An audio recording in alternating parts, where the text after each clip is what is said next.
अस्सलाम वालेकुम स्टूडेंट्स, मेरा नाम मोहम्मद हारिस है। Welcome to Biomentorics. और हम बायोलॉजी का पहला चैप्टर पढ़ रहे हैं जिसका नाम है द साइंस ऑफ बायोलॉजी। हमने इसका 1.1 और 1.2 टॉपिक कंप्लीट कर चुके हैं। आज हम 1.3 टॉपिक की तरफ जा रहे हैं जो कि है careers of biology. What is mean by careers of the biology? Career से मुराद ये होता है कि एक फील्ड है बायोलॉजी जिससे रिलेटेड आप आने वाले वक्त के अंदर यूनिवर्सिटी लेवल के अंदर किस किस फील्ड के अंदर बीएस कर सकते हैं, बीएस प्रोग्राम कर सकते हैं और अपने प्रोफेशन को आप चूज कर सकते हैं। तो असल में ये प्रोफेशंस हैं बायोलॉजी के। तो हम चाहते हैं अपने सबसे पहले प्रोफेशन की तरफ, जो बायोलॉजी का एक बड़ा अहम प्रोफेशन है जो है medicine and surgery. Medicine and surgery जो हमारा ये पहला प्रोफेशन है, ये अपने लफ्ज से ही जाहिर करता है कि इसके अंदर दो पार्ट्स हैं। सबसे पहला मेडिसिन है और दूसरा सर्जरी से रिलेटेड है। तो सबसे पहले जो ये डिग्री होती है ये 5 ईयर प्रोग्राम होता है कि जिसको हम MBBS कहते हैं। 5 ईयर प्रोग्राम है कि जिसके अंदर हम दो चीजें पढ़ते हैं। सबसे पहला पार्ट इसका जो है वो मेडिसिन है कि जिसमें हम जो डिजीज है उसका ट्रीटमेंट करते हैं थ्रू मेडिसिन। जबकि इसका जो दूसरा पार्ट है उसके अंदर हम सर्जरी के थ्रू 3 काम करते हैं: रिपेयर, रिमूव, रिप्लेस।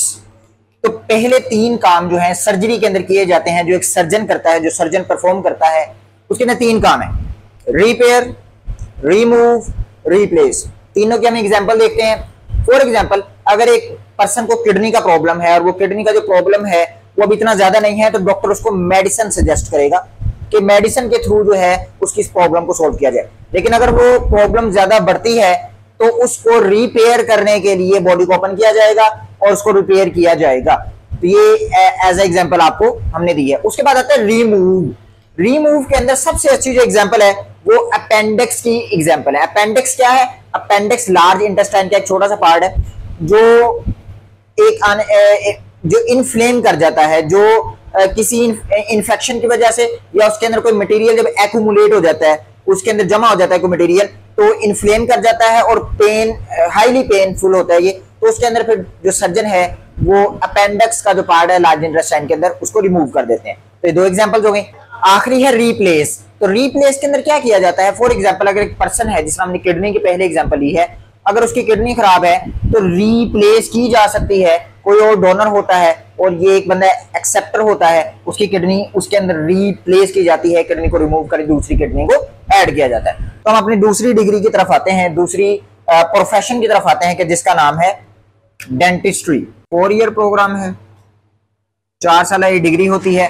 और इसके बाद जो पर्सन है वो एबल होता है कि वो जो दांत हैं, जो टीथ हैं, उनकी सर्जरी भी कर सकता है, उनका ट्रीटमेंट भी कर सकता है और हमारी ओरल कैविटी की जितनी भी प्रॉब्लम्स होती हैं वो इससे रिलेटेड या वो डील करते हैं। हमारी जो तीसरी यहाँ पे प्रोफेशन है वो है फार्माकोलॉजी।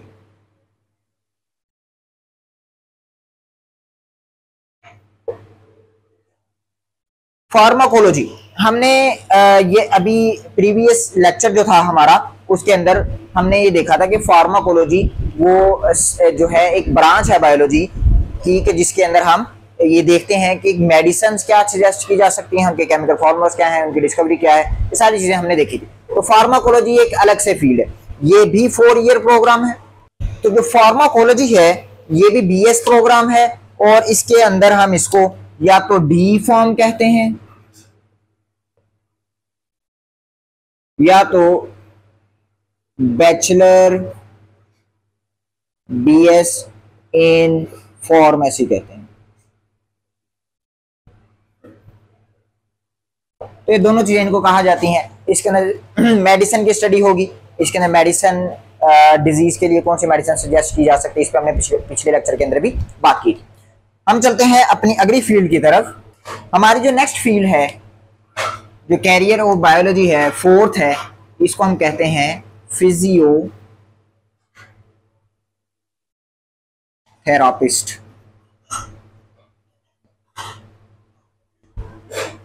जो फिजियोथेरापिस्ट है ये फिजिकल मूवमेंट से रिलेटेड है। मोस्टली इसके अंदर बोन्स आती हैं, मसल्स भी आते हैं, बट कौन से मसल्स? स्केलेटल, जो बोन से अटैच्ड है।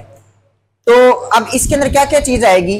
अगर बोन अपनी जो जॉइंट है वो अपनी प्लेस से हट गया है उसको सेट करना, अगर मसल्स के अंदर पेन है उसको फिजिकली एक्सरसाइज के थ्रू या जिसको हम मालिश कहते हैं उसके थ्रू जो है इसको बेहतर किया जा सकता है।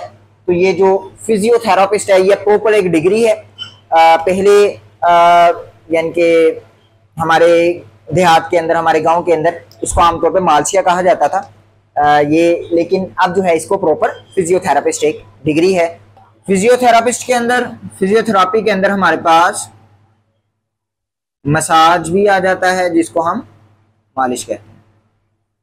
उसके बाद हमारे पास जो डिग्री है वो है फिशर एंड वाइल्ड लाइफ।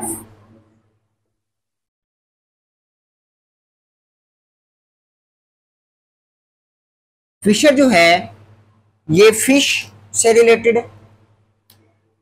अगर मैं सिंपल बात करूं तो एक्वाटिक लाइफ और ये जंगली हयात। तो मोस्टली जो जोलॉजी करने वाले लोग हैं वो आप ये मेमोराइज करें कि जोलॉजी क्या थी, the study of animals. Study of जो एनिमल्स थी उसको हम जोलॉजी कहा करते थे।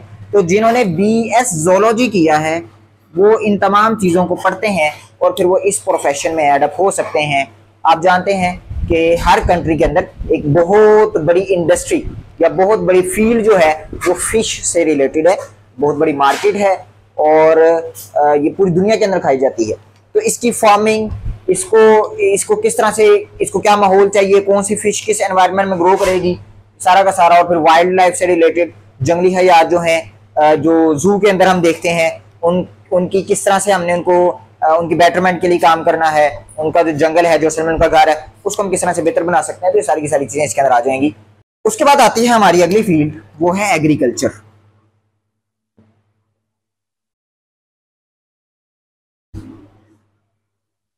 एग्रीकल्चर बायोलॉजी के ऊपर कैरियर है और ये बहुत वास्ट कैरियर है। फैसलाबाद के अंदर एक यूनिवर्सिटी है, यूनिवर्सिटी ऑफ एग्रीकल्चर। तो ये पाकिस्तान की सबसे बड़ी एग्रीकल्चर यूनिवर्सिटी है और पाकिस्तान की ज्यादातर जीडीपी और जो पाकिस्तान की मैशत है वो एग्रीकल्चर के ऊपर बेस करती है। तो ये एक बहुत बड़ी और वास्ट फील्ड है कि जो पाकिस्तान की एक बहुत बड़ी जरूरत है कि जिसके अंदर हम देखते हैं कि क्रॉप्स को किस तरह से हमने उनकी प्रोडक्शन को बढ़ाना है। उसके अंदर जो इंसेक्ट्स हैं या उसके अंदर अगर कोई हर्ब्स हैं यानी कि जो जड़ी बूटियां होती हैं जो उसको नुकसान देती हैं पौधों को, तो उनको किस तरह से रिमूव करना है, ये सारा का सारा हम एग्रीकल्चर के अंदर पढ़ते हैं। ये भी 4 ईयर प्रोग्राम है बीएस एग्रीकल्चर। हमारी जो नेक्स्ट फील्ड है वो है एनिमल हस्बेंड्री।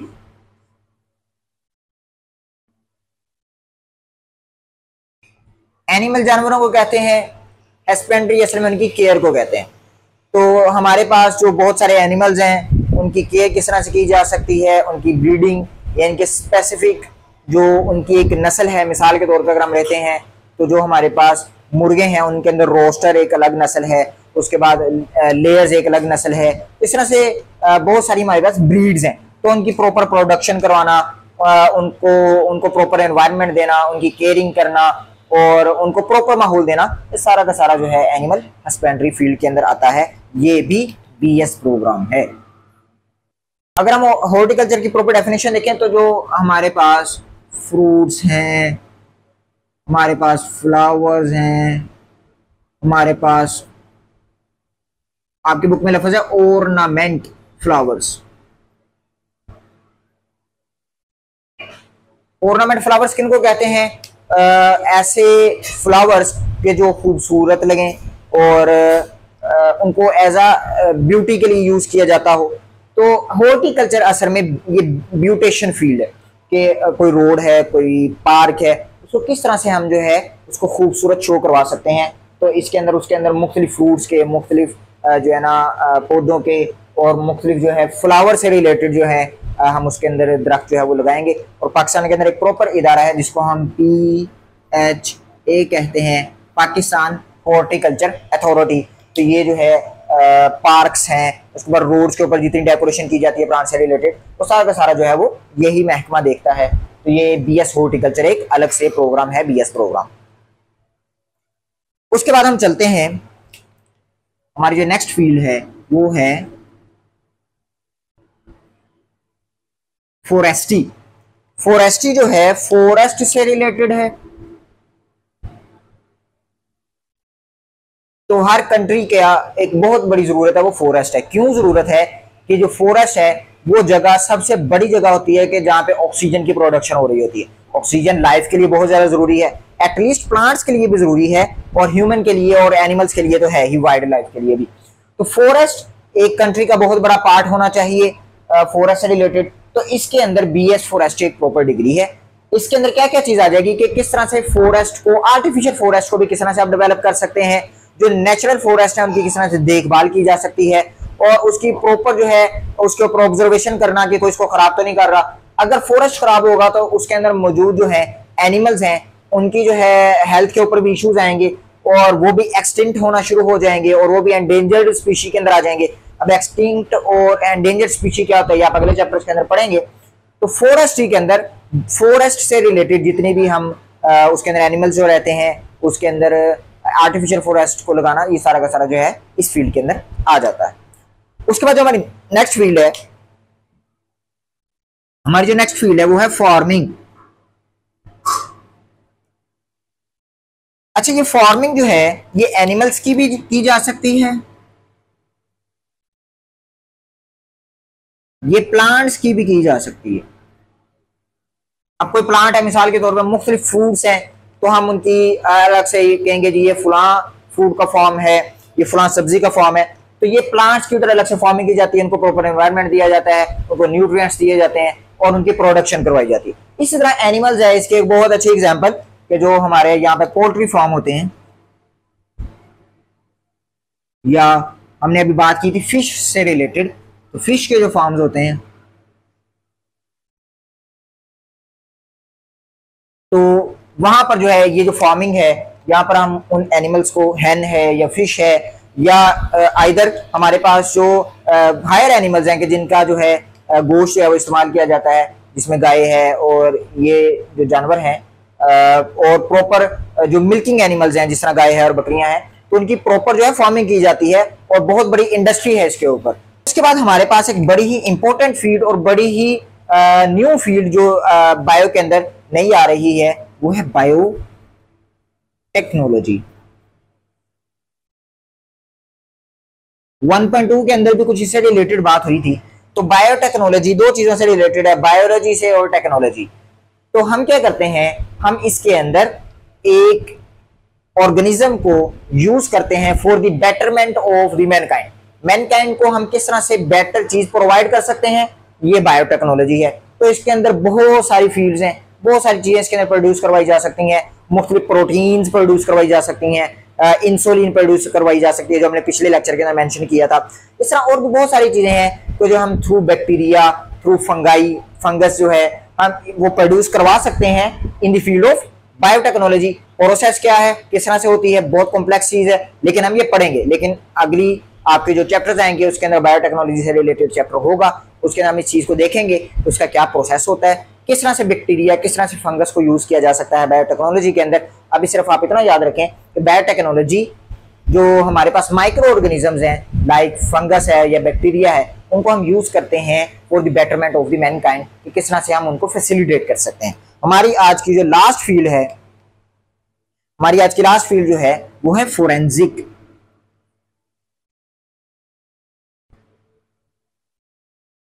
अब आपको फोरेंसिक से सीआईडी याद आ रही होगी। तो फोरेंसिक जो है असल में ये एक प्रॉपर लैब से रिलेटेड चीज है। इसके अंदर जो है मॉलिक्यूलर बायोलॉजिस्ट जो है इसके अंदर आते हैं। इसके अंदर काम क्या है, फोरेंसिक के अंदर ये सबसे पहली चीज ये पुलिस की फील्ड है। इसके अंदर बाकायदा तौर पे जो है फोरेंसिक लैब्स होती हैं। इसके अंदर क्रिमिनल केसेस होते हैं उनसे रिलेटेड ये चीजें आती हैं। उसके अंदर एविडेंसेस इकट्ठे किए जाते हैं और बायोलॉजिकल एविडेंसेस इकट्ठे किए जाते हैं जिसमें फिंगरप्रिंट्स हैं, जिसमें फिर पीसीआर करते हैं उस पर्सन का, डीएनए, उसका आरएनए, ये तमाम चीजें जो फाइंड आउट की जाती हैं फोरेंसिक के अंदर एट मॉलिक्यूलर लेवल। तो ये बहुत वास्ट फील्ड है और ये किसी भी क्राइम को रोकने के लिए सबसे जो एडवांस फील्ड है इस टाइम पुलिस फील्ड के अंदर, तो वो फोरेंसिक है और इसके अंदर बायोलॉजिस्ट का एक बहुत बड़ा रोल होता है।